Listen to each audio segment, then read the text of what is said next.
సాధించాలనుకున్నది ఎప్పటికీ సాధ్యం కాదని నాకు తెలిసిపోయింది స్వామి.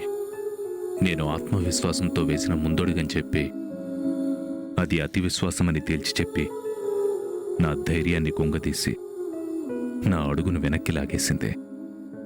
అలా అనుకుంటే ఎలా నాయనా? ఎప్పుడు ఏం జరుగుతుందో మనం చెప్పలేం. ఎందుకంటే ఊహించనిదే జీవితం. ఊహించని జీవితం ఎదురయ్యి కష్టాలు బాధలు పడటం ఆ శ్రీరామచంద్రుడికే తప్పలేదు. మనమెంత నాయనా? అయినా మనం అనుకున్నది జరిగితే అది జీవితం ఎందుకు అవుతుంది చెప్పు? మీ మాటల్లో ఏదో మహత్యం ఉంది స్వామి. ఎంత చెప్పినా వినాలనిపిస్తుంది.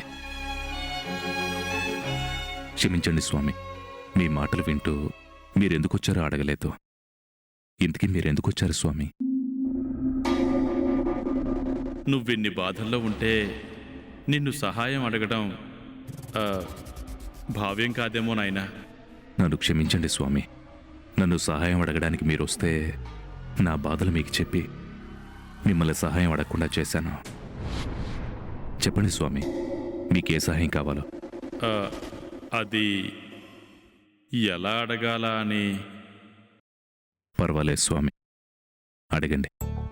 అంటే నాయనా, ఆ సీతారాముల్ని దర్శించుకుని సేవలు చేసుకోవడానికి కొన్ని రోజులు నేను, కొంతమంది భక్తులు భద్రాచలం వెళుతున్నాం. నన్ను నమ్ముకొని ఒక బుడతడు ఉన్నాడు. నేను తిరిగొచ్చేంత వరకు వాణ్ణి ఎక్కడ ఉంచాలో అర్థం కావడం లేదు. నేనేం చేయాలో చెప్పండి. నీ దగ్గరైతే వాడు జాగ్రత్తగా ఉంటాడు. నీ సంరక్షణలో అయితే వాడికి ఏ కష్టం కలగకుండా ఉంటుంది. అందుకని నువ్వు సహాయం చేస్తే నేను తిరిగొచ్చే వరకు వాణ్ణి నీ దగ్గర వదిలిపెడదామనుకుంటున్నాను. ఇంతకీ ఆ బాబు ఎవరు స్వామి?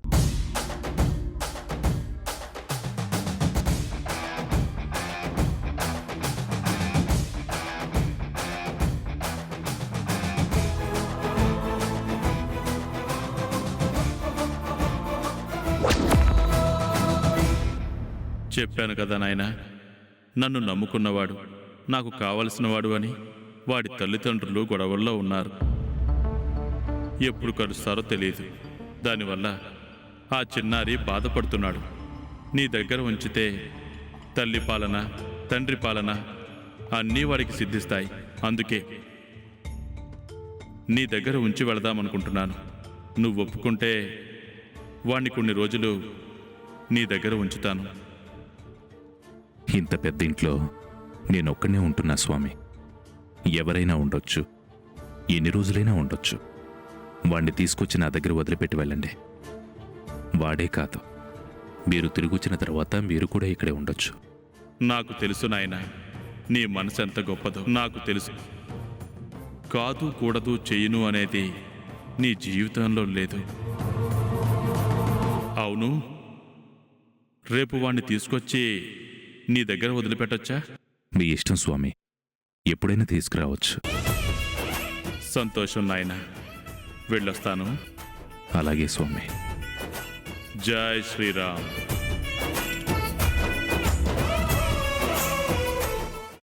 అమ్మా, అలాంటి వాళ్ళది నిజమైన ప్రేమ కాదు, అది వ్యామోహం. ఎగ్జాక్ట్లీ చిన్నత్త. నిజంగా ప్రేమించుకున్న వాళ్ళు అలా చేయరు. ఎంత మనసు విరిగిపోతే కన్న కూతుర్ని పట్టుకొని మా దృష్టిలో చచ్చిపోయా ఉంటుందా తల్లి? అది సరే అమ్మా, తన కూతురుతో తన మాట అనేటప్పుడు ఆమె మాటల్లో వ్యథ, కళ్ళల్లో బాధ గమనించావమ్మా? పెద్దబాబుకు బర్త్డే విషెస్ చెప్పు కూడా వెళ్ళాం కదా. ఊరికే ఎలా కాలిపోతుంది? మంట పెడితేనో పడితేనో తగలబడుతుంది.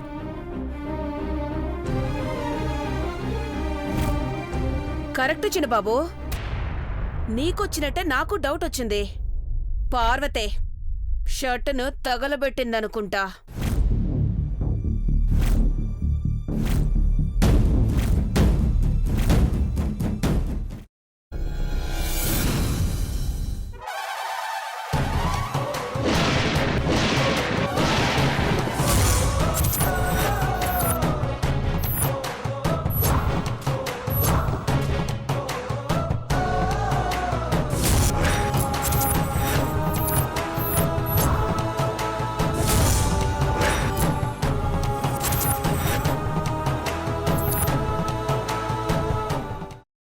పెట్టుకున్న తర్వాత పొట్టు తీసేసి చాప్ చేసి పక్కన పెట్టుకోవాలి.